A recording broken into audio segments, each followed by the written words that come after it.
Hello friends, this is Saurabh Sharma. In this video of Current Affairs series, I'll be talking about AFSPA, that is Armed Forces Special Powers Act, which is almost every day finding a mention, especially after the incident where armed forces fire killed 13 civilians in the state of Nagaland, and the issue has again come back within the arena of discussions and debates that whether AFSPA should be repealed, taken off, or should remain continue enforced. And so today in this video I'll be talking into the various aspects associated with this AFSPA law or act, which is implied in some northeastern states, and it was there in Punjab for quite a long time, and it was there in the Jammu and Kashmir and is still going on. So what is this AFSPA? When did it start from? What are the provisions and developments have been taking place in the development of this AFSPA so far till 2021 or 2, and what is the recommendations given by different commissions, different reports, and suggestions given by internal security matters experts, that how the sustenance of this AFSPA must be taken care of, because AFSPA of late is found in context of direct infringement with the fundamental rights of the citizens. And within this context, some PILs have been filed in Supreme Court to the constitutional bench of 5 judges. And what sort of decisions did they give, and how did they justify their verdict? So this every entire aspect will be seen in this video.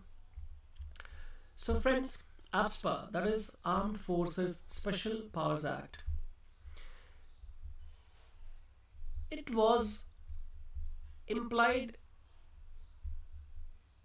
during 1942 through the Armed Forces Special Powers Ordinance, which was promulgated by Viceroy Lilintgo for the British colonial government on 15th of August 1942 to suppress the Quit India movement. So there are 3 important points for the prelims. Number 1, that it was historically started from 1942 in the form of Armed Forces Special Powers Ordinance, and it was promulgated by Viceroy Lilintgo for the British colonial government, and it was to suppress the Quit India movement. So here the Viceroy name is important, and the major independence related movement, this famous incident of Quit India movement, was also important within this context. Later, during the partition of India in 1947, that means after 5 years of its promulgation in 1942, 4 ordinances, that is the Bengal Disturbed Areas Special Powers of Armed Forces Ordinance.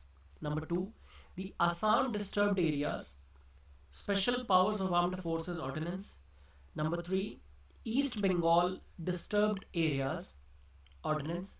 Number 4, United Province Disturbed Areas Ordinance was invoked by Indian government to deal with internal security situation in the country during that time. Which time? Especially during the period of 1947, when India got independence and she got a division of its land in the form of Pakistan and East Bengal. So 4 ordinances. Number 1 is Bengal, 2nd is Assam, 3rd is East Bengal, and 4th is the United Province Special Powers Act, and all 4 were promulgated in the form of ordinances, not in the form of act, because Parliament during that time was not in force. It came after 1950s. Then Article 355 of the Constitution of India, it confers powers to central government to protect every state from internal disturbances. Article 355. And Article 355 is basically a precursor to implementation of Article 356, which is basically state emergency. So if central government find that the situation in one or the other state is not good,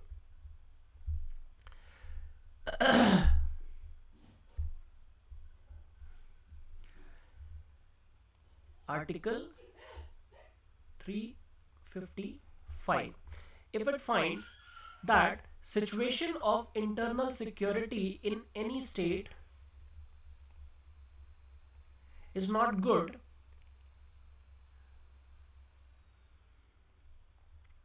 then central government can take the way of Article 356 to imply state emergency within that state to control the internal disturbances within the state. So 355 and 356 within this context. Now, this is the history. What is the issue that we are talking about within this context of today? What happened? Nagaland Cabinet on December 2021 recommended that the Armed Forces Special Powers Act 1958 be repealed from the state after the incident in Mon district. Which district? Mon, M-O-N, Mon district, in which security forces gunned down 13 civilians. And this has been a long-standing demand in northeastern states. And after the firing, this incident has taken a jungle fire. A great thrust of ignition that the demand of its revelation is again come back. And especially the Nagaland Chief Minister, Mr. Nefurio, and Meghalaya Chief Minister, Mr. Conrad Sangama, they both have called for repeal of this AFSPA from the states. This is the context. Now, what is AFSPA 1958? Let's look into it. The Armed Forces Special Powers Act, that is 1958, is an act of parliament. Remember, it is an act of parliament that gives the armed forces the power to maintain public order in disturbed areas. Maintain public order in disturbed areas. What is a disturbed area? It is an area in which use of armed forces in aid of civil power is necessary. That means that a place where internal activities, law and order situation is so disturbed that the local police, local authorities, local machinery is incapable of handling the situation and to bring it back in control, there it is declared as disturbed area by the state government, by the governor, or central government can also declare the one area, one section, one part, half state, full state, or a region as disturbed area under section 3 of AFSPA Act. Got it? So this disturbed initially lay with the states but passed to the centers in 1972. That means during its passage in 1958, only the states were conferred the power of declaring any state as disturbed area, but since 1972 specifically, central government has also attained the powers to declare within its rational understanding that some areas of any state or region is disturbed. So the important here is section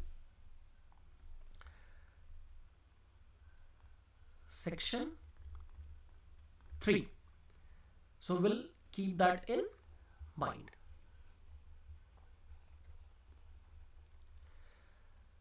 Now,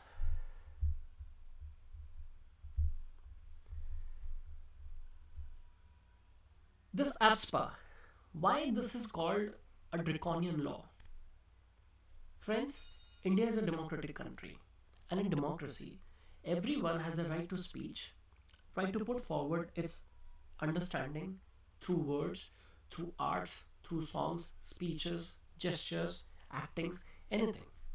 But if that thing is taking a form of hate speech, if that thing is taking a form of communal disturbances, and that communal disturbances is getting so permanent in nature that it is declared itself, or it is declaring itself as a standard loci against the state machinery, and the civilians have started taking armed rebellions against the state authorities, then the entire nature of this context becomes disturbed, and this act is bringing and calling the state forces with immense of authorities, because every day-to-day development and the watch over the actions of state authorities, that means putting some limitations over the working and powers of these people, cannot bring the situation back to normalcy. This is the overall a wise objective or vision behind promulgation or making of this law in 1958, that armed forces must be given a free hand to control the situation because there is a declared armed rebellion against against the state by the civilians. So therefore army must be given a free hand and control. But it was rational thinking that the army would take the situation control, or would take actions necessary to bring the situation to normalcy by respecting the human rights, by respecting the fundamental rights, by respecting the people's liberty, their freedom, and their wisdom, and their respect, self-respect in consideration. But over the period of time, these things did not happen.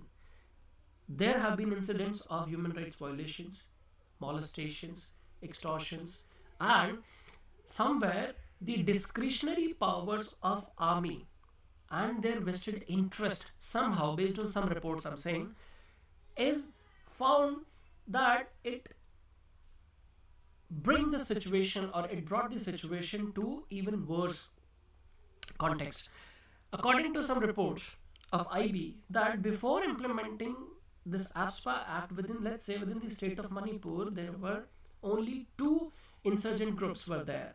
But after this AFSPA implementation, over the course of period of time, we have at present 13 odd groups as an insurgent groups. So that means AFSPA, rather taking control of the situation, it actually ignited because of anger, because of aggression by the people in their thought process and in their understanding and relations with the army forces, that rather creating anything positive in the relationships, it has created, or it has given a dent to the relationship between the people and armed forces. So now the act allows the forces to arrest a person and enter and search premises of any person doubtful without a warrant. So that means it is directly in correlation to the fundamental rights available with the people, that without a warrant no civilians house premises can be searched or can be looked into, but here army is given a free hand. Always remember that parallelly you have to keep in mind that there was a rational idea to give free hand to the armed forces, but probably something might have gone wrong, that this free hand actually created a dent within the trust of the people with the state authorities. Now, AFSPA protects security forces from legal precedents unless cleared by the center. And the act applies not only to the 3 armed forces but also to paramilitary forces or central police forces such as Central Reserve Police Force and the Border Security Force, because CRPF is deployed to take control of or to maintain the law and order situation in the internal sectors security of the states, and Border Security Forces, that is BSF, is taking control of certain states of northeastern states with respect to the international border guarding with the borders of Bangladesh and the adjacent states from the northeastern states. Now, this controversial law is in place in Nagaland, Assam, Manipur, including 7 assembly constituencies of, excluding 7 assembly constituencies of Imphal and parts of Arunachal Pradesh besides Jammu and Kashmir. Tripura and parts of Meghalaya were removed from the list, but Meghalaya, the northern border, which is shared along the line of southern borders of Assam, within the 20 kilometers of the border areas, the Armed Forces Special Powers Act is still implemented. So, other than Tripura and majority of Meghalaya, almost all the states in northeastern region is under this AFSPA Act, other than Sikkim. Now, the Armed Forces Special Powers Act 1958, how it went and it came into force, and now it is like till 2021. What is the situation? Let's take a quick look into it. There was a boycott of the first general election of 1952 by the Naga National Council, which later extended to a boycott of government schools and officials. That was the situation in Nagaland. So to deal with this situation, the Assam government imposed the Assam Maintenance of Public Order Act in the Naga Hills in 1953 and intensified police action against the rebels. Why the Assam government imposed it? Because till 1971,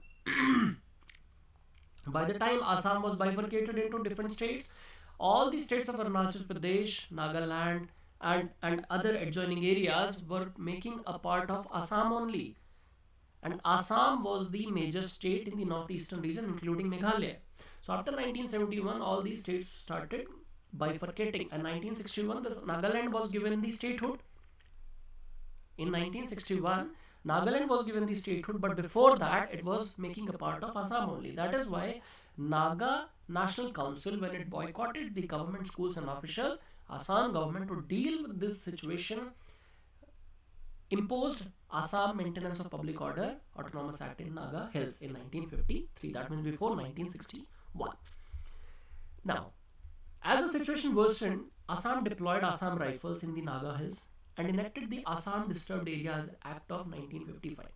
And it provided a legal framework for the paramilitary forces and the armed state police to combat insurgency in the region.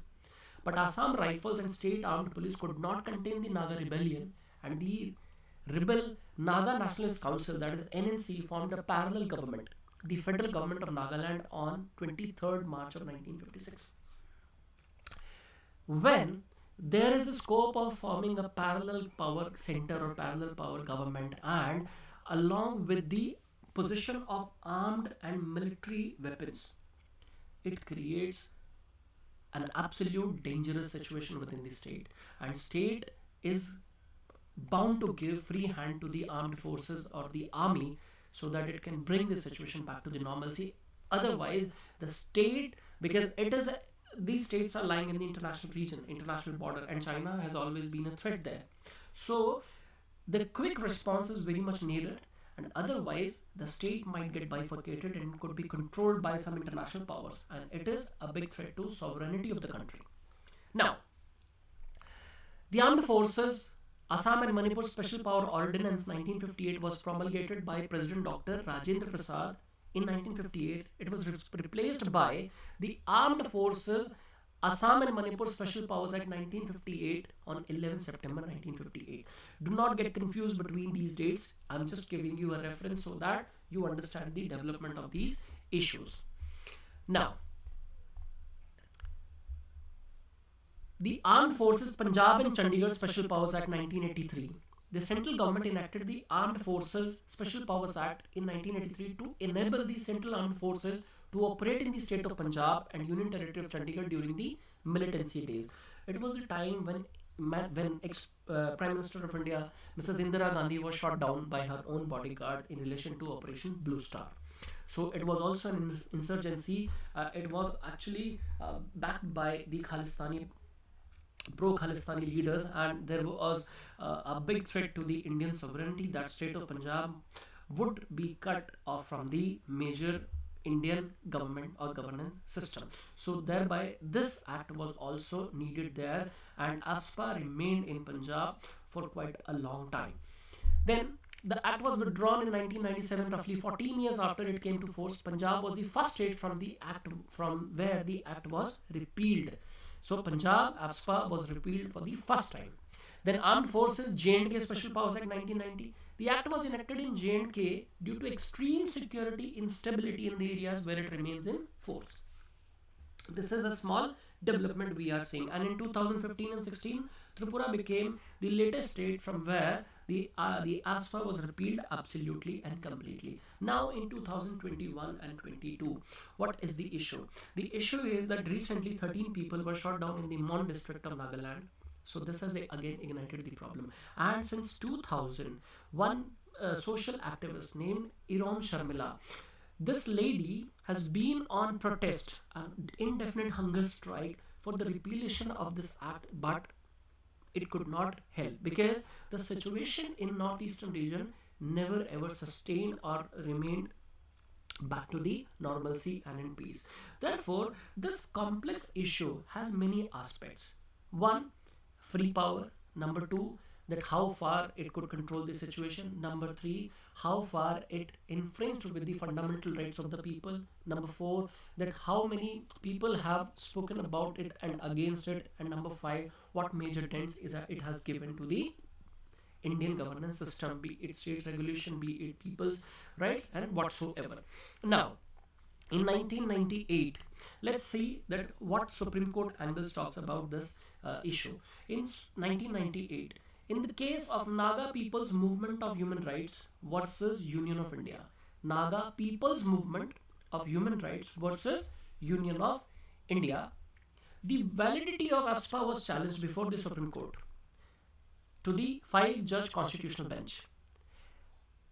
That and the bench concluded that the act cannot be considered as a violation of the constitution, and the powers conferred under the section 4 and 5 of the act are not arbitrary in nature and unreasonable, and therefore not in violation of the provisions of the constitution. That means that section 4 and 5 of the act, it specifically talks about that it is the foremost duty and foremost objective of this act to maintain peace, law and order, stability, and to ensure the sovereignty of the country. Therefore, the army is given so and so power, and therefore any sort of action taken by the armed forces are in correlation and during the abiding of the rules and laws and acts within this framework. Therefore, Supreme Court did not find any laws and section of this act in contravention to the violation of in contravention of the rights given by the constitution and in violation of the provision of it thereafter. So the consideration of human rights did not actually find a mention out there. It remained out of the purview of the judgment, because by that time the human rights violation was not of such a high remark during that time. Now, after Supreme Court, there is one important commission, that is Jeevan Reddy Committee. In 2005, the central government appointed a 5-member committee headed by Justice B.P. Jeevan Reddy to review the provisions of the Act in the northeastern states. The committee had recommended a complete repeal of law. The Act is a symbol of hate, oppression, and instrument of handedness. The Act is a symbol of hate, oppression, and an instrument of high-handedness. This is what said by B.P. Jeevan Reddy Commission. And some important recommendation in 2005 it came out with: AFSPA should be repealed and appropriate provision should be inserted in the Unlawful Activities Act 1967 so that you don't need AFSPA. UAPA activities Prevention Act must be so amended in such a way that no need of AFSPA is there, because AFSPA is in direct contravention to the peace, human rights and fundamental rights enshrined by the ensured by the Constitution. The Unlawful Activities Act should be modified to specify the powers of the armed forces and paramilitary forces. This specification is not there in AFSPA. Therefore, the specification must be brought in to the Unlawful Activities Act. Third, grievance cells should be set up in each district where the armed forces are deployed. That means the entire notion of B.P. Jeevan Reddy remained around the issues of fundamental rights based on the human rights violation, where the AFSPA was studied for this case study references. So the fifth report of Second Administrative Reforms Commission, that is Second ARC, it also talked about, in the parallel lines of what B.P. Jeevan Reddy said, it also recommended the repeal of the AFSPA. That AFSPA is not at all working for the favor of the people or for the betterment of the people. Rather, it has created a mess in the situation which was already dented during or since partition of the country. In 2016, the Supreme Court concerning internal security had ruled that the armed forces cannot escape an investigation for excesses committed in the discharge of their duties, even in disturbed area. That means that a blind cover cannot be provided to the armed forces in the name of AFSPA Act for the offences, for the excesses they have committed in the disturbed regions, and therefore they are accountable for their actions. In other words, legal protection offered by the AFSPA cannot be absolute, because in democracy nothing can be absolute. There are checks and balances always implied against the immense power, immense authorities and immense obligation. There must be a check and balances, otherwise democracy will be ruined. So the AFSPA was repealed in 2015 in Tripura, and the center also removed Meghalaya from the list, while also restricting its use in Arunachal Pradesh in 2018, where areas falling in the 7 or 8 police station jurisdiction is in the implementation of this APSPA. Now, so here we have seen that what Supreme Court has said in 1997-8, what BP Jeevan Reddy Commission has said in 2004 and 5, then again in 2016 what Supreme Court has said, then what second ARC committee report has said during the late 2000s, that and everyone said that APSPA should be repealed or should be like the other laws which are parallelly working for other activities of same nature must be amended, that we do not need APSPA any further. Now, let's take a ground rules of the Act. The Act gives powers to security forces to open fire, which is not at all allowed in the normal cases where the warning is mandatory. But here you can open fire. Here, not more than 4 or 5 people are allowed to assemble at one place in disturbed areas, and army has open control over the prerogatives of searching any premises without any warrants or prior intimation. Here, in this way, people have complained that army enters their houses, or army personnel, or probably whosoever who is associated directly or indirectly with the implementation of this act, they entered their houses or their premises during the odd hours and they try to molest the females present in the places or whatsoever. These reports have been coming up in different areas of news centers. Then the Act further says that any suspects apprehended by security forces should be handed over to local police station within 24 hours. It says armed forces must act in cooperation with the district administration and not as an independent body. But here, the excesses committed by the armed forces personnel are found to be working as an independent body in some cases. What Iran Shamila has said, and also what the commissions who have studied the situation of APSPA has also revealed. Now, Section 3, as I said, of APSPA provides that if the governor of a state issues an official notification in the Gazette of India, then the central government has the authority to deploy armed forces for assisting the civilian authorities. Once a region is declared disturbed, then it has to maintain the status quo for a minimum of 3 months as per the Disturbed Areas Act of 1976. That means once declared before 90 days period, it cannot be taken back. And within that 19 days of period, the quantum of excesses or whatever the dent is being made, it is remarkably questionable here that how the control is maintained. One more thing. Once an area is declared disturbed, then state machinery gets around 90% of reimbursements of whatever expenses they have incurred in bringing or in buying the equipments, machineries, or whatsoever resources they needed to control the situation when the area is declared disturbed. So this 90% reimbursement over the expenses is also giving a negative implication that APSPA is why remaining continued without any reparations. Now, why is the APSPA being opposed?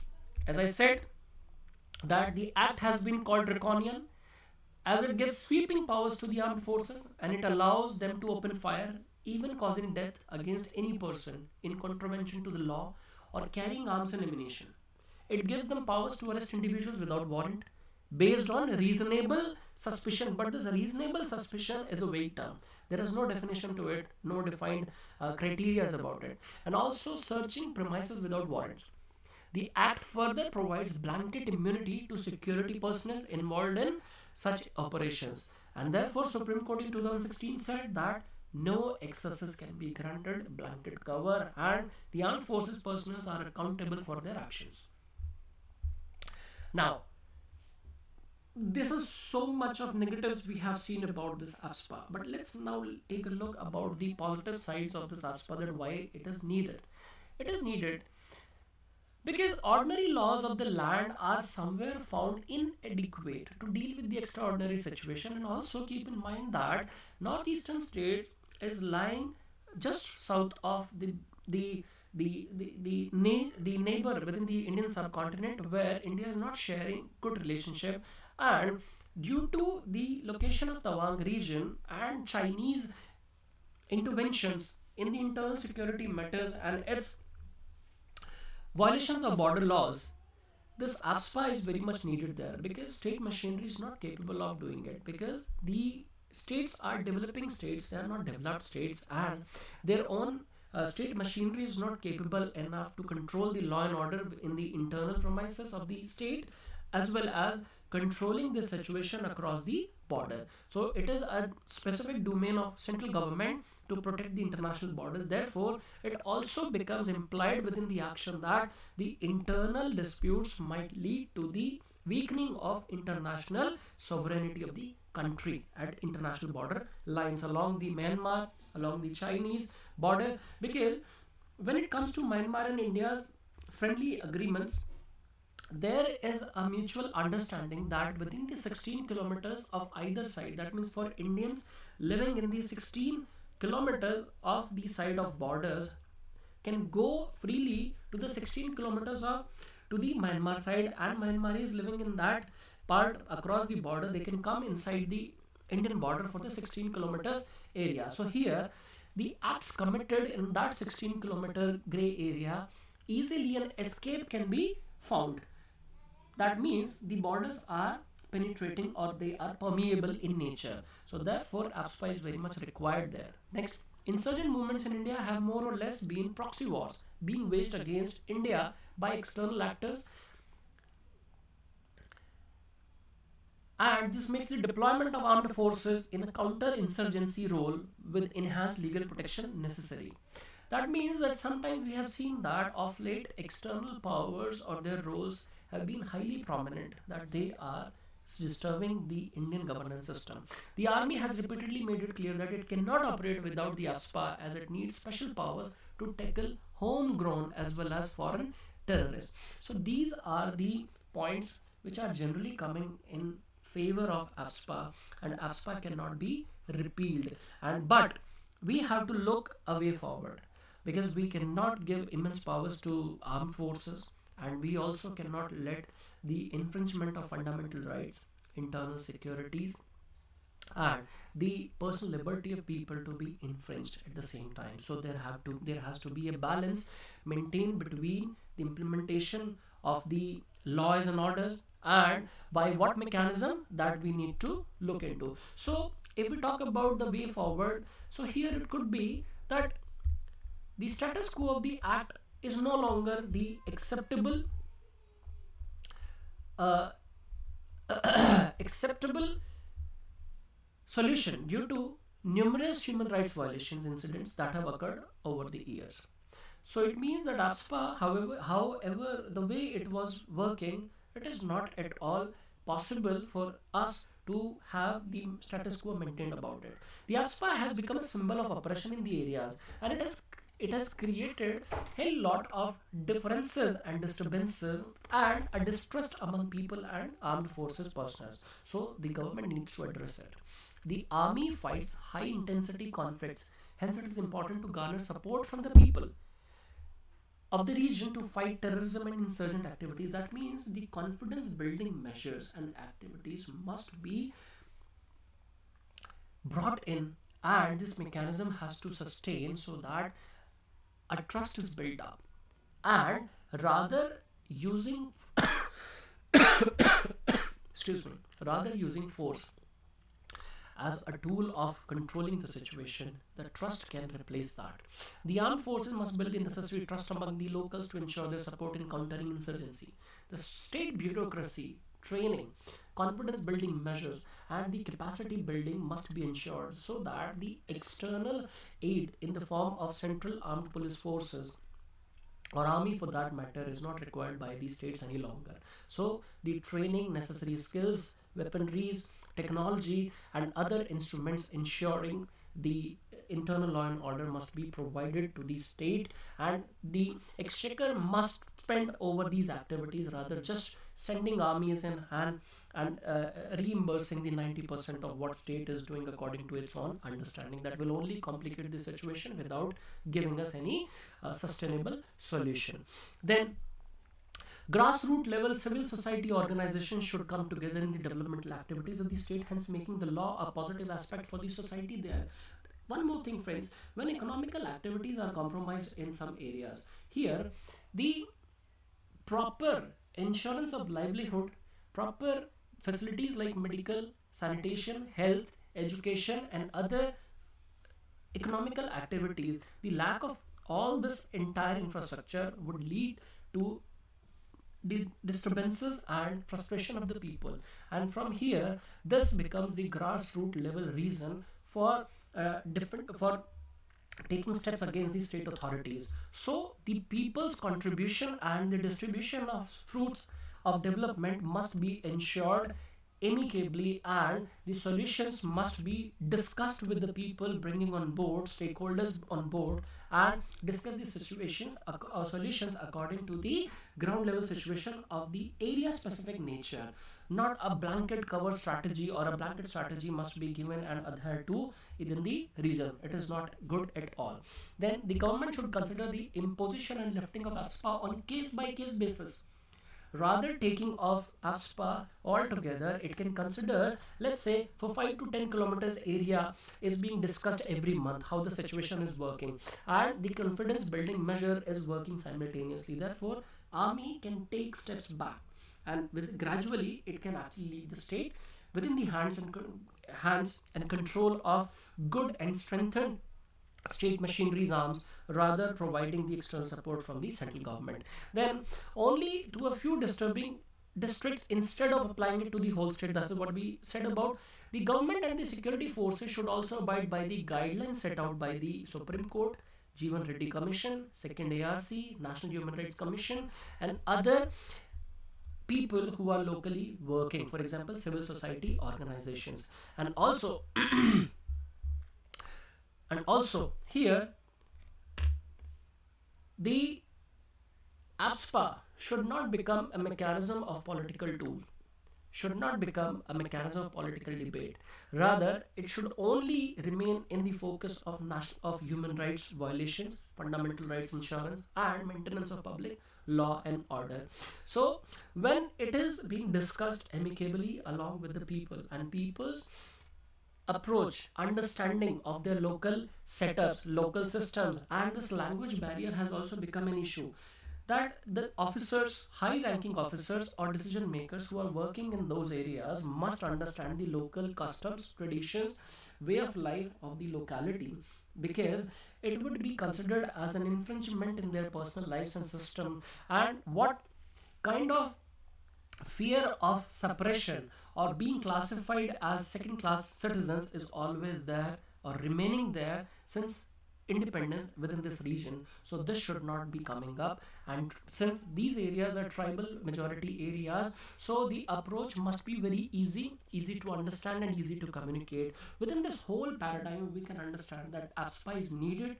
Simultaneously, we need the insurance or an assurance of fundamental rights and human rights, and there should be no violence. And how different stakeholders like central government, state government, local police, central police, and NGO, civil societies, and local people, what positive environment they can create after much deliberations and thoughts over the maintenance and framework of the laws is highly important. So that's how we can control the situation in the areas where AFSPA is implied, and thereby gradually we can repeal AFSPA from that areas without letting the situation remain and going into the anti-national elements for that matter. So that was all about AFSPA. Hope you like it, you understand it, and we'll be giving you some questions about it, and please try to write answers from mains point of view, from internal security, whatever the syllabus given in the UPSC has defined in paper 3. So hope you like the videos.